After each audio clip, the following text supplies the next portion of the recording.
Maeya TV. We're back with another interview. I'm Jessica Haro, and this is Clinton H. Wallace. Clinton, thank you so much for being here. Clinton is a producer and a photographer, and here to talk about the many things he's done in his career. Yes, it's good to meet you all. So, Clinton, you've done a lot of things. You work in film now, but you started and still do photojournalism. I started in travel, entertainment photography, news photography in New York City. And I started I started in photography in high school, taking pictures for the school yearbook, and I went to a 2-year school after that. And I ended up moving to New York City and attending New York University. Mm-hmm. And I had work study, so a form of like financial aid, because it was a very expensive school. And part of that work study was I had to work at a job on campus. And that job was the school newspaper. They had an opening. And they turned out, it just happens that they were one of the third largest student newspapers in the whole country.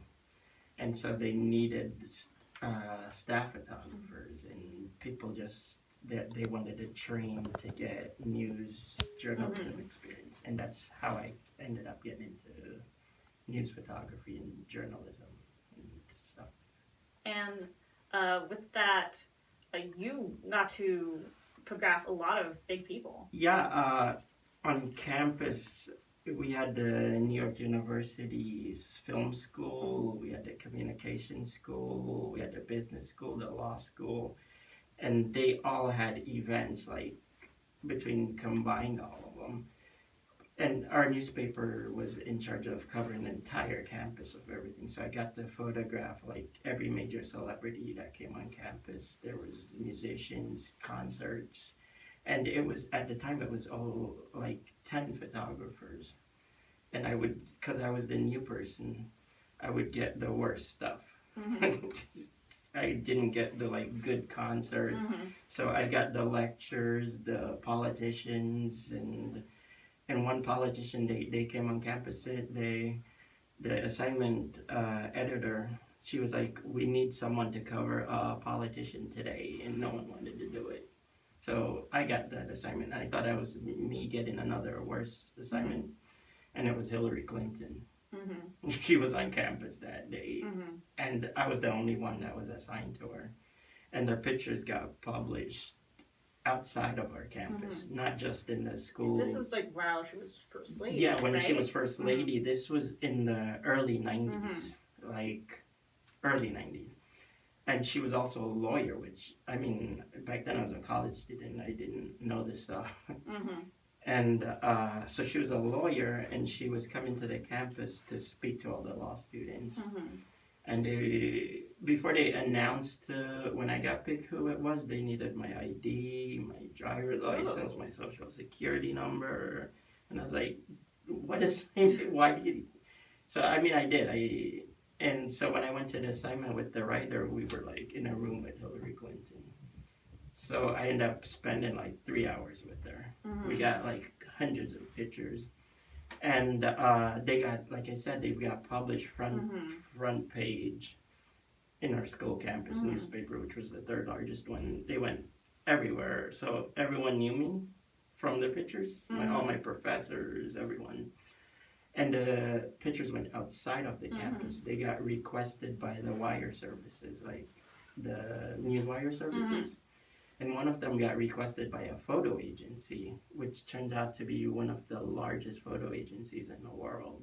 So I got interviewed by them a few months ago, and they invited me to be one of their photographers, which was a big deal for a college student. Yeah, so you've worked in photojournalism for many years. Over 25 years. Yeah. So what has been your main focus there? My main focus is because I ended up in LA, was the entertainment industry. So because I was with a photo agency, I got assigned to some very exclusive assignments, such as going to celebrities' homes, going to all these major film festivals, and also like going to all the big special events associated with all sorts of films and motion pictures, and it kind of transformed my life because this became like a day-to-day thing. Like every single day for like 10 years I covered some of the most biggest, and then I started getting sent overseas to like the Cannes Film Festival and Venice Film Festival, and back here was Sundance. So my life was very chaotic for like 10 years. So then how is doing photojournalism for entertainment specifically different from other fields?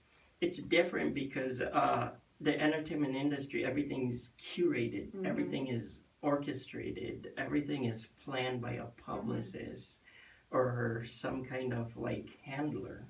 Like I would get faxes that would tell me the schedule of like big stars that are promoting a movie. We had to go to these hotels. We would eat lavish setups, like they were called press junkets, and we would sit like, I don't want to name names, but I can say names that everyone knows, like Johnny Depp or Sharon Stone or whoever. If they had a new movie, the photo agency would get like a press release that would tell the whole schedule, and somebody would get assigned to it. And we never had enough staff to keep up with everything. So that's how I ended up doing some of this stuff. And there were events that did not interest the photo agency that interested me. Like say like a museum opening or something like that. And I would go to those on my own just because I like history and museums and art and stuff like that.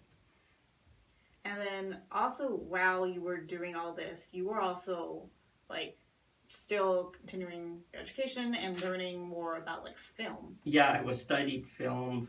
I studied in Paris for a year, and I studied film theory, cinematic language, and back then it was, like I said, it was the 90s where there was no internet, and so you had to go to a library, and we took classes. I took like film classes and everything like that. And when I ended up moving back to the US and I graduated, I decided I wanted to work in film more. I didn't want to give up I still had my photography and photojournalism, but I wanted to pursue film, especially art films, like documentary filmmaking, or cite more unconventional mainstream films. So then how did you end up getting involved in the film industry? Okay, it was really uncanny. I went to shoot on a film set, some stills on a short film, and they ran out of money.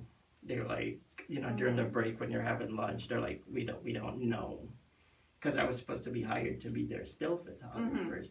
And so I got to talking with the producers and the directors, and I ended up getting them $1,000 to finish the film. So they invited me to be one of their executive producers. And then they said, we have a slew of other projects that we're working in. We would like to have you involved. And that's kind of how I got involved in my first project, the short film. So then, how is how you approach a film different than how you approach a photojournalism project? Well, a photojournalism project, it's reality. It's like, it could be like a fire, or it could be a disaster, or it could be like a school opening. But it's not, it's happening in real time. And when you go there, you have to sit with people, or you have to talk to the fireman, you have to do this, and which area to go, or but in film, it's all, like I mentioned before, it's all curated by a publicist that will arrange a photo shoot here, or they will drive you to a location, to a film set, and you're told exactly what's going to happen, and it follows like chronology. In photojournalism, it's the opposite. It's not following, it's happening as you're there. Things are changing, whether you're in a car accident or wherever. It's raw, and it's reality based in your face, and you have to use your judgment and your intellect and your psychological training and how you deal with the situation. Mm-hmm. So tell us about the film projects that you've been involved in. Well, I've been involved in over 60 projects. Our most current project now is Staycation, which just, I think you spoke with the director, Russell. And, yeah, we just had him on. Yeah. Yeah, tell us about Staycation and your part. I was one of their producers. We had a few producers, and everyone did like their part. I was working on 3 other projects at the same time, but Russell's a good friend, and the writer of the project and the cinematographer, Emil, God bless him. He was the one, it was his project that I helped raise the money for to finish it. And he kind of guided me through the whole producing aspect of it. So when they were doing Staycation, I came on board because I wanted to see it through and make sure it was a film that got completed. And it happened like during pandemic, and it took a while for this film to make. So it was a process, very rigorous, finding executive producers, people to put up money, locations, talent to say yes. But I'm very proud of it because now that pandemic and everything is kind of subsided, we can concentrate on promoting it. And that's what we've been doing in it. I'm happy to say it's won a few awards and it garnered attention. And now we have distribution. That's great. So I'm very proud of that. What was it like to work with Russ? Russ, he's very like linear. He's an analyst. He's like a scientist. He looks over everything. He's very minute with detail. One thing I love about him is he's good with actors.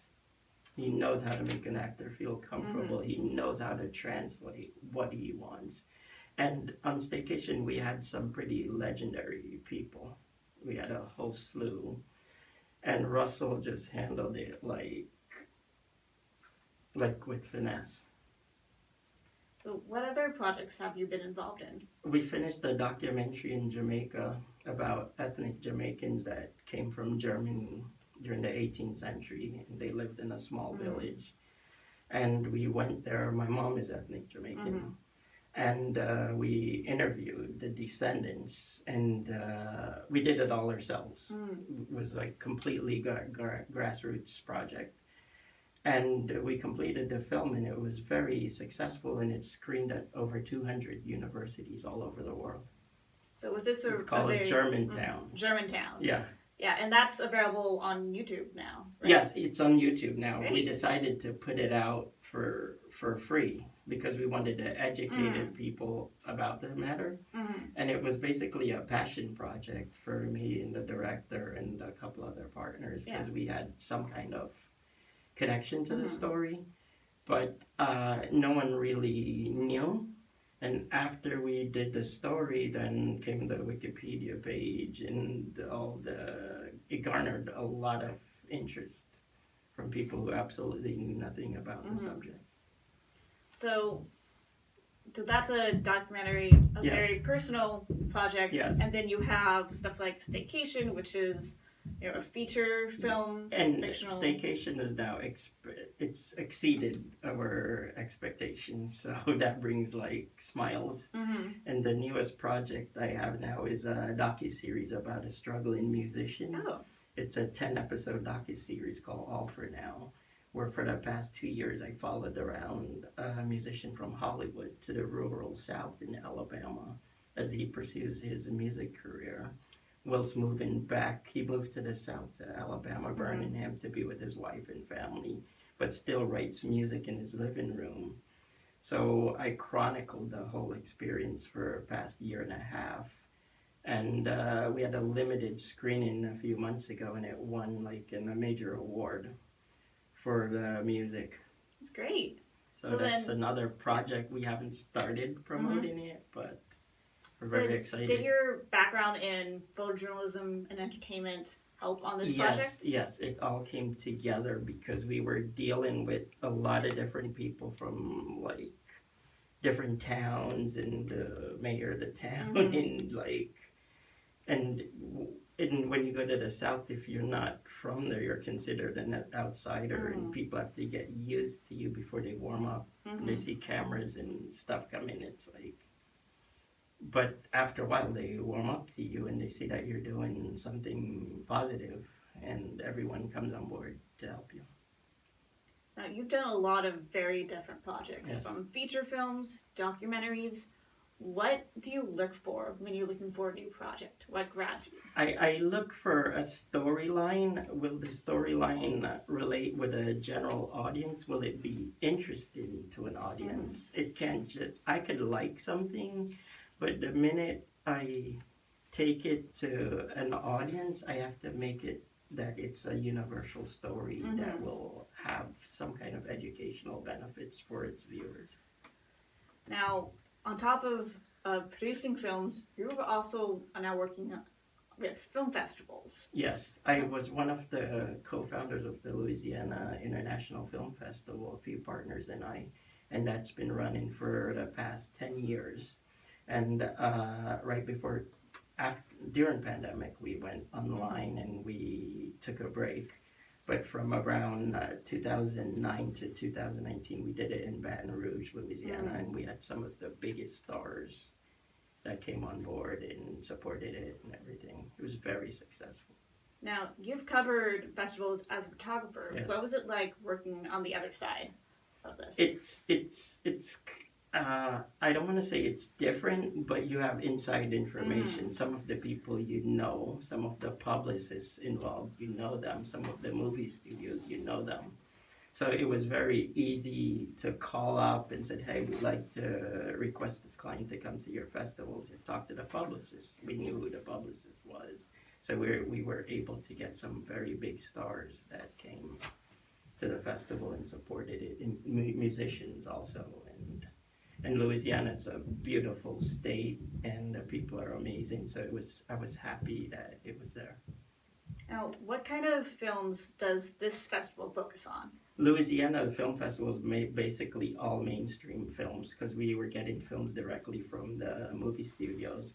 We got Apocalypse Now and like all these movies that they're mainstream movies, but it wasn't an independent film festival. It was independent, but we had access to the movie studios, so we were able to show some very legendary films. Now, is there anything that you've learned or that people might be surprised about what goes into making a film festival? Yes, you have to be really good at fundraising. You have to know how to take no for an answer. You have to know when to turn no into a yes. And you have to know how to work with local government, like the mayor, local charities. And one good thing about this festival, we launched Jonathan Batiste, the musician, which is now he's one of the most major musicians now out there. And we launched him at our festival. That's great. Are there any other celebrities that you've worked with? I've worked with thousands, and celebrities, authors are also celebrities, and businessmen are also celebrities. So I was one of the photographers for the Hollywood Walk of Fame for 15 years. Oh. So every major celebrity I've done: Gwyneth Paltrow, Ethan Hawke, Bruce Willis. I've taken their stars.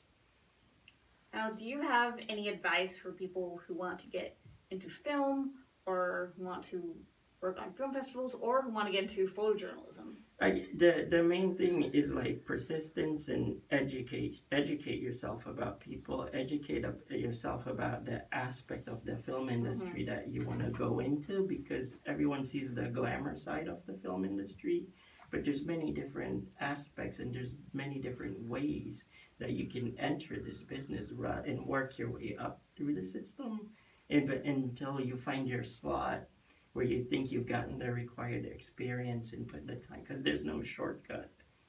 I started off with internships. I started off running faxes, but I met people and I learned and I grew, And that's how I was able to progress Mm-hmm. in the film industry. And I was always looking for ways to be helpful. Now, how can our viewers find out more about you and your work? A lot of my stuff is on social media. Clinton H. Wallace on Facebook, Fotomundo on Instagram, and I'm the founder of the Côte d'Azur Web Festival in France, in Cannes. It's the www.côtedazurwebfest.com.